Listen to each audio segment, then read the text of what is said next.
This was a carefully planned, high-stakes military operation. 3 Navy SEALs, disguised as journalists, infiltrated a warlord's base deep inside Sarajevo. Once they got close enough to the target, they suddenly made their move. One SEAL knocked the warlord unconscious with a single punch, while another drew his knife and silently took out the nearby guard. Meanwhile, their teammate outside pressed the detonator. A massive explosion blew open the ground, creating an escape route. Within seconds, the team grabbed the warlord and began their retreat through the river tunnel. But just as they were about to get away, they spotted an enemy raft below. The SEALs immediately opened fire from above, ripping the small boat apart. However, the gunfire drew reinforcements. Another raft rushed in, and one of the enemy soldiers launched a rocket.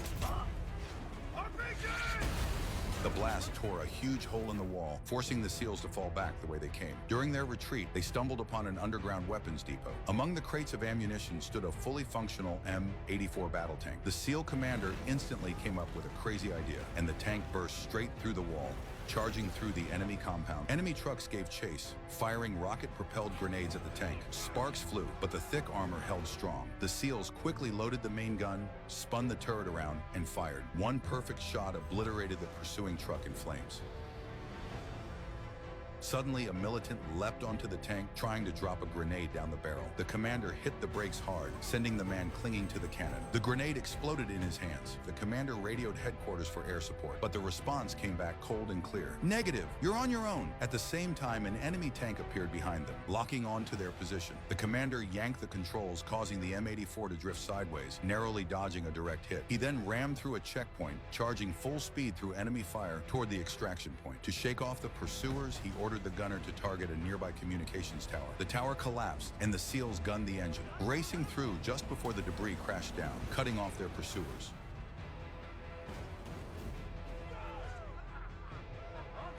But their relief didn't last long. Out of nowhere, a tank rolled out in front of them, its cannon aimed straight at their vehicle. Another tank appeared behind. They were trapped on a bridge with no way out. After a tense pause, the commander made a split-second decision. He turned the turret, aimed the cannon at the bridge's guardrail, and shouted, "Hold on! Fire!" The bridge erupted, and with one final push on the throttle, the M84 launched off the bridge, diving straight into the void below. How terrifying can modern warfare really be?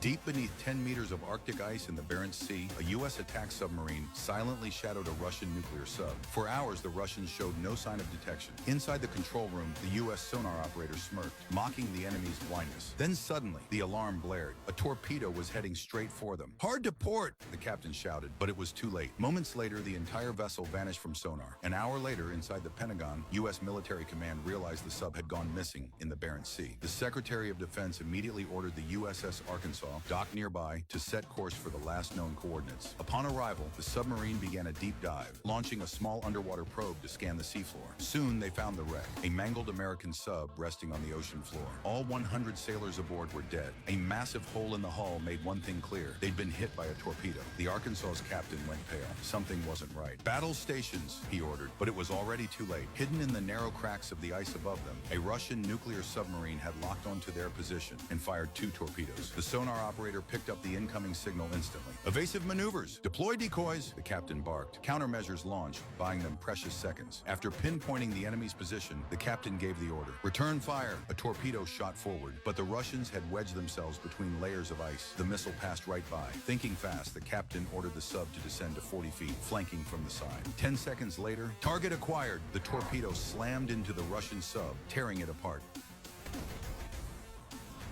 But the crisis wasn't over. The 2 Russian torpedoes, having shaken off the decoys, locked back onto the Arkansas. "Dive! Take her down!" The captain drove the sub toward the ocean floor, steering the torpedoes toward the wreck of the sunken U.S. vessel. Then at the last second, he swung hard to starboard. The torpedoes detonated on the wreck instead. The Arkansas survived, barely. The crew finally took a breath of relief, but just as they prepared to return home, the sonar operator froze. "Captain, I'm picking up something. 3 long, 3 short, a distress signal." They scanned the area and were stunned. There was another Russian sub lying on the seafloor, and the SOS was coming from inside it. Judging from the blast marks, it wasn't hit by a torpedo. It had exploded from the inside. The captain's face hardened. This wasn't an attack, he said. Something's gone wrong in their own ranks. He ordered an immediate rescue. Two divers piloted a mini-sub down, clamped onto the Russian escape hatch, and pulled out the surviving Russian captain. The Arkansas's captain reported the incident to Washington, but even the Pentagon couldn't figure it out. What was Russia really doing? To find out the truth, the U.S. sent in 4 Navy SEALs. Under a stormy, lightning-filled sky, they parachuted into the Russian border region. After checking their gear, they hiked through the mud to a riverbank. Across the water lay a Russian naval base. The SEALs set up surveillance equipment, releasing a small drone sub to capture live footage from the harbor. The video streamed straight to the Pentagon. At first, they saw normal base activity. Trucks, weapons, soldiers moving in and out. But then, the camera caught something that made every analyst in Washington go silent. Because at that very moment, inside that Russian base, a coup was unfolding. One that would soon shake the entire world.